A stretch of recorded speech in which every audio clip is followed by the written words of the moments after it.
Hey there, it's Teresa here. Welcome, welcome. And if you're catching this via the replay, I'm delighted. I'm delighted to share this conversation with you. So, what I'm going to do here is, while I'm waiting for people to hop on, I know some people are going to be joining me live. I just want to speak a little bit to how these conversations, and that's really what they are going to work. You can see I grabbed my cup of tea. I encourage you to do this. This is meant to be a very relaxed conversation here. So I'm seeing who's joined us. Marsh is here. Let's see. No, who's here? If you're here, go ahead and say hi. I'd love to see who's here with me live. Hi, Shayna. How are you? Got a couple others on waiting to say hi. But here's what's going to happen. I really have not got a script for these. I am simply going to show up and share with you what's coming up for me, what's showing up for me, what I'm getting messages about around what I'm calling this big idea that I'm truly being called to share with my tribe and with the world. Now, how did I get the name Big Idea? I'm currently enrolled in a 10-month program with my coach, Jeffrey Van Dyke. And the whole purpose of that is for the participants to step into their next calling. And part of that is developing a big idea, something that's going to kind of create a shift in how people think or see about things. It's going to bring a new story into the world that needs some new story. And then we're going to do a TED-like talk, just sharing a piece of that big idea in August from the Gary Marshall Theater in Burbank, California. And it's going to be live streamed out to the world. So that's pretty exciting. So when I was in LA last month, we were at a weekend incubating. Hi, Barb. Hi, Melissa. Incubating what our big idea was. And when mine came out, it was just like, oh my gosh, my whole life has been preparing me for this. And as I was sharing that with Jeffrey later on, he suggested that rather than what I would normally do, would try to get it all put together and figured out, and I've got it all wrapped up in a bow, and here's the new idea all ready to go. He suggested that instead I share the whole process of incubating it, of being pregnant with it, of giving birth to this new idea with you, just sharing it. So that's what I'm going to do. And we're just going to enter into a conversation. And as you know, from the title of this, what is going to be a weekly conversation, it's about making the connection between money, God, and you and me, us. So those are the themes. So let me just jump right in here. Feel free to make comments, ask questions. If I don't answer them during the conversation, which I'm thinking is going to be about 15, 20 minutes, and then we'll have conversation Q&A afterwards. This will always end no more than 30 minutes each week. So just feel free to add those and I'll respond during or after. So let's jump in, like I said. Money and God. There is a divide in our world, in our minds, and in our hearts between them, whether we're conscious of it or not. And what I hope you will begin to see and experience over these weekly conversations is that our understanding of, experience of, and relationship with God is very directly impacting our relationship with money and our finances. It's directly impacting our ability to experience abundance in all forms, including with money in our lives. And for me, one of the best stories of sharing, I can tell I'm going to move my hands too much. I better set my tea down. One of the best stories. Hey, Susan, glad you could be here. One of the best stories from my life that really highlights, pinpoints this separation is one maybe you've heard me say before. So one thing to know about me, I, from a very young age, have always loved church, God things. Seriously. I grew up and was raised Catholic. And I can remember still, we were members of St. John Vianney Parish in Fairmont, Minnesota. And my mom was never one for sitting front and center. So we always kind of sat off in a side section of our church, always parked on the side street, came in the back door. This is very much my mom, and pretty much always sat in the same section. And I can still remember as a very young girl, maybe 4, that mom would say, we're in church now, need to be quiet. And I would watch my mom. And my mom had this little black prayer book. Oh, I should have brought it to this video. I could have shown it to you. I still have it. And she would kneel before Mass and she would open up her prayer book. And I could watch her like reading her prayers. And when mom read her prayers, her lips moved. So I would watch her lips moving as she was reading, kneeling and reading these prayers. And as a young girl, I looked at her and I thought, wow, I want to be able to pray and be as close to God as like my mom is. She just struck me as being so holy and loving and so faith-filled. I didn't know that word as a 4-year-old, but that's what it was. And so I took my little book. I don't remember if mom gave me an actual religious book or just a book to distract me, but I would kneel next to her and I would look into my book. I couldn't even read the words, but I would pretend I was praying just like my mom. And when I saw my mom flip the page, I flipped the page. I just love that. And my mom always praised me for that, encouraged me to always be involved in church and to make sure I loved God and served God always. So, I went to Catholic grade school through 8th grade. I mean, I'm hardwired for this stuff. I had the good nuns in their habits, the sisters of the Franciscan Sisters of Rochester.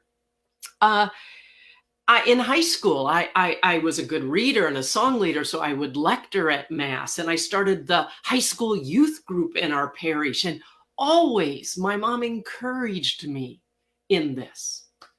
So no surprise, when it came time to go to college, I chose a Catholic college. Hi, Nika, so glad you could be here. I chose a Catholic college, the College of St. Thomas up in St. Paul, Minnesota.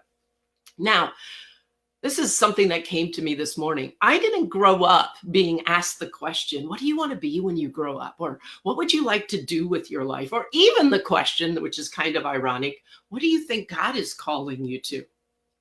I just grew up hearing, you're going to need to go to college. You're going to go to college. When you get to high school, you're going to have to get a job, make money, and go to college. So I'm going to college. I have no idea what college is like. I have no idea what I want to be, but I happen to worship my big brother, Bill, who was an accountant.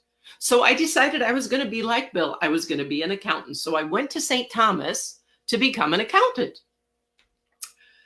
I remember the very first day, it was freshman orientation, and they had an orientation Mass, and my parents were there, and they had this brochure about campus ministry. You're familiar with campus ministry, and that all these ways you could get involved in campus ministry.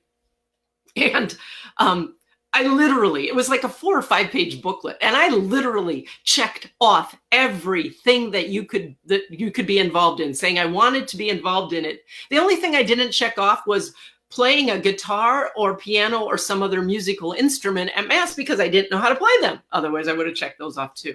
So I'm sharing this with you so you get a sense of how this spiritual God world has always called to me and pulled to me. It's been a part of my life.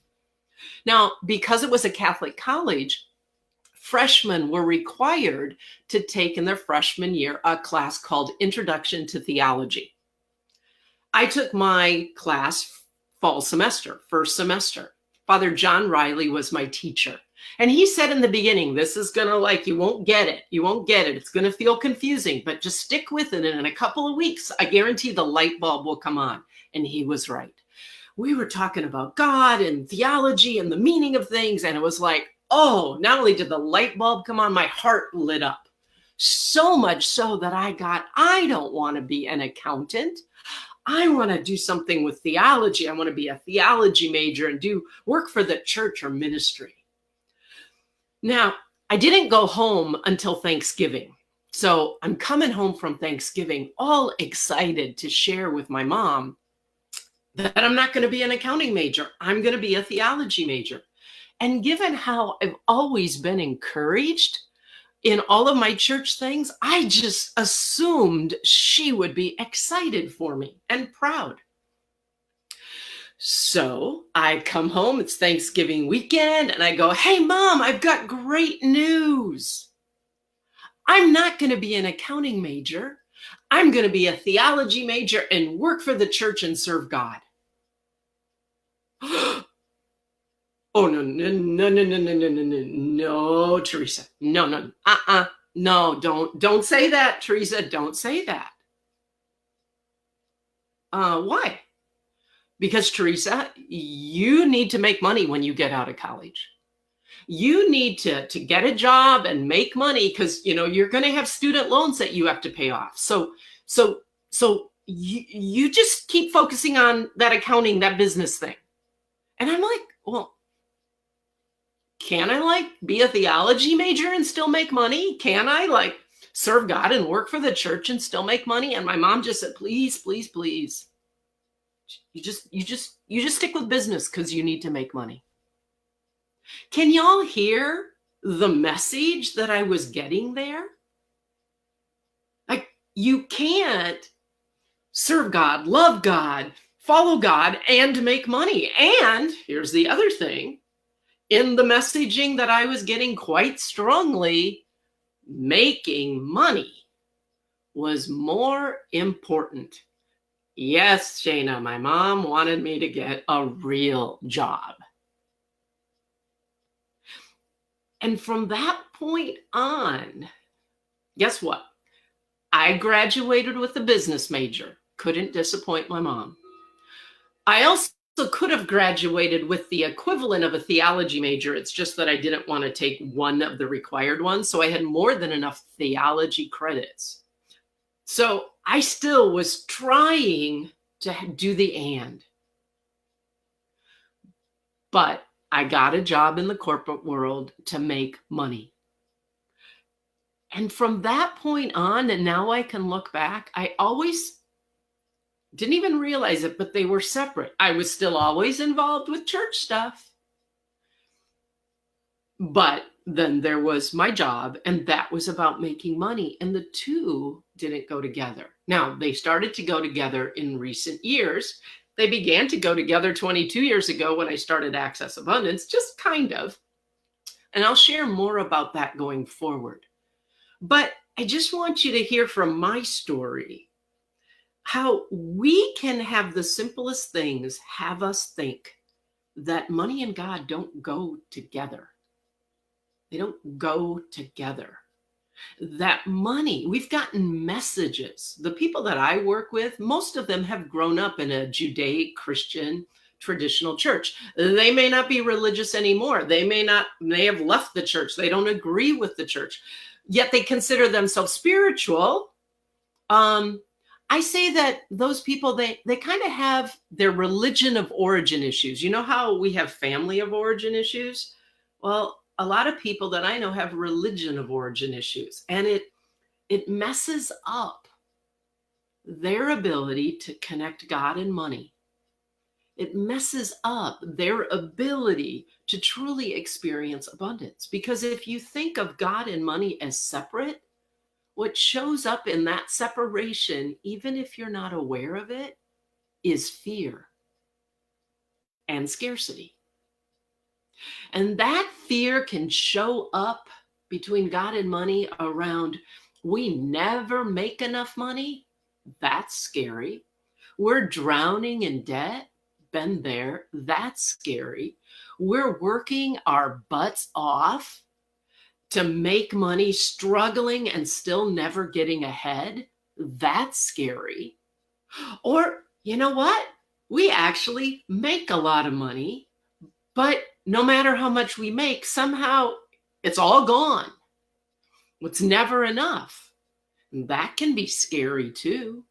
It can also create guilt and shame and fear and judgment and disempowerment. And I even have clients who are doing brilliantly financially and yet feel guilty about it in some way, have a hard time spending money on themselves, don't want anybody to know how well off they're doing, more guilt, more shame.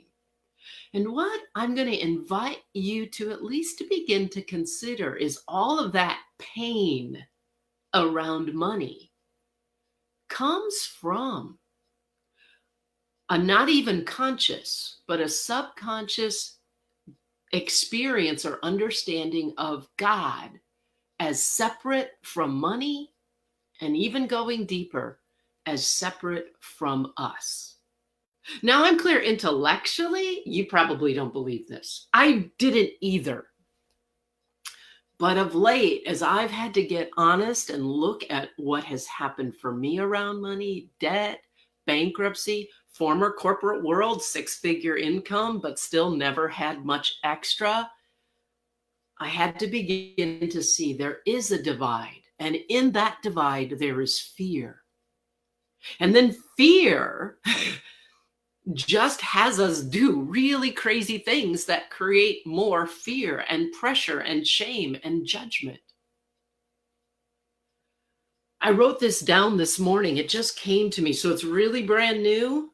So I don't even know if it's the truth. But when fear, even if it's subconscious, drives our relationship with money, without even realizing it, money becomes our God.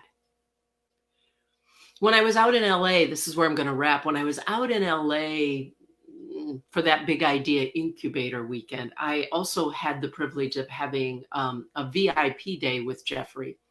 And during the time he worked with me during that half day, I wanted to get in touch with like my why.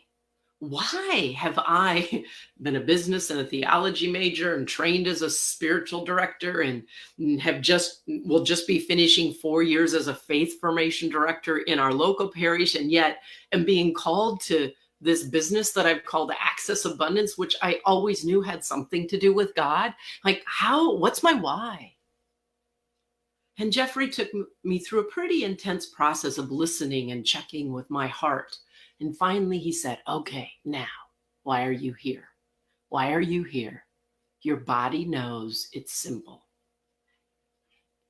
And what came up from deep inside of me was this simple statement. I'm here to tell people there's nothing to fear. We don't have to live in fear. And yet that's what most of us live in every day, especially these days. We don't need to live in fear. But until we have a new understanding, experience of God, until we can connect God and money and God in our survival and God in the material world, and that's about connection and trust and faith, not religious faith, but faith. We're going to continue to live in fear, and fear will keep showing up. As soon as I claimed that, there was a resonance in my being that it's hard for me to describe, because at one moment, I absolutely got the truth of that. And here's why. I was born in the midst of the Cuban Missile Crisis. All around me, fear, like literally that the world was going to end. I got fear from like the fourth day, my fourth day. And I have known and lived in and tried to deny and run from fear all my life, including around money. I'm going to bet that some of you can relate to this as well. If so, please let me know. Give me a yes on that one. And in claiming that, suddenly I remembered, reconnected with something deeper and older, like a knowing I knew before I knew fear. And that's that we're safe, that we are loved, that the universe is not a scary place, it's a sacred space, and that we can trust the one who created us and gives us life to support us and guide us and provide for us. And that includes money during our life.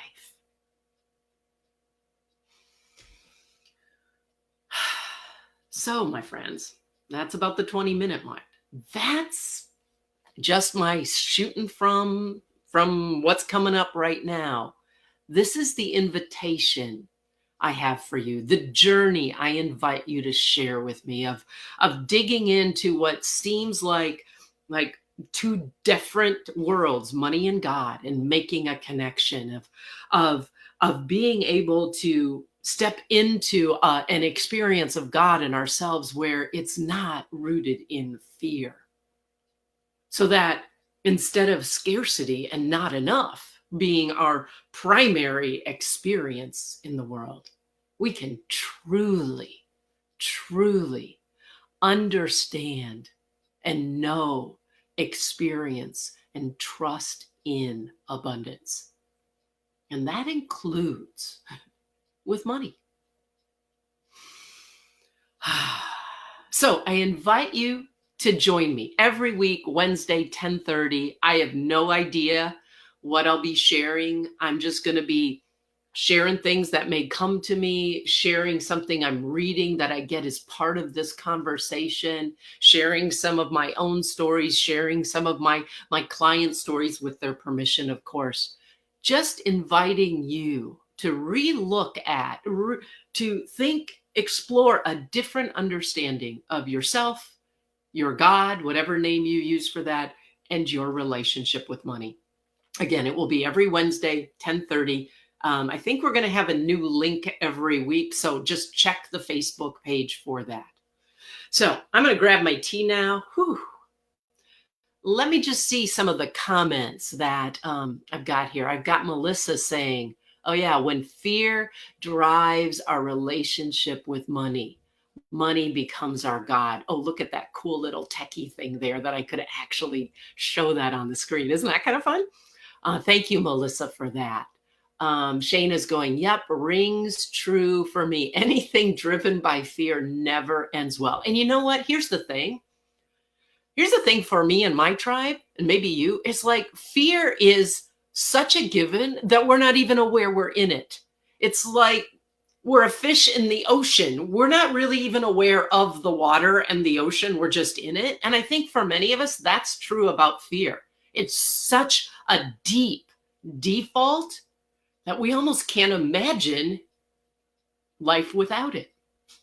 Shayna also added, Christianity, but not Judaism, you're right, Shayna, associates a vow of poverty as being somehow more religious, more noble. Yeah, I'm going to be speaking some stories about that in weeks ahead. The first thing I'm going to share, I think, next week is we got to go back to the beginning, because in the beginning, there wasn't this divide. And I think when I share with you it, like there's a creation story that you've forgotten, perhaps, that will completely, like I've shared it with some people and they're like, oh my gosh, I didn't know. Holy buckets. That's what I think I'll be talking about next week, because we got to go back to the first creation story to create a whole new financial story in our lives. So let's see, any other comments, anything jump out at any of you who are listening that you want to share, or maybe a question or an aha? Janelle's going, thanks, Teresa. Lots to think about. Yeah, I would invite all of you this week to just be conscious of this idea that somehow I operate like I've got my relationship with God, perhaps, and then there's my money. And just see if you can start to be aware of how maybe you don't bring the two together. Like they live separately for you, other than occasionally that desperate plea, please God, help me pay my bills this week. Then maybe we bring in a connection. But beyond that, just see if you start to notice how you think the money is up to you. And then God comes in other parts of your life.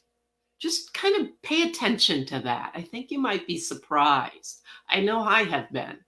And I quote, even know this stuff.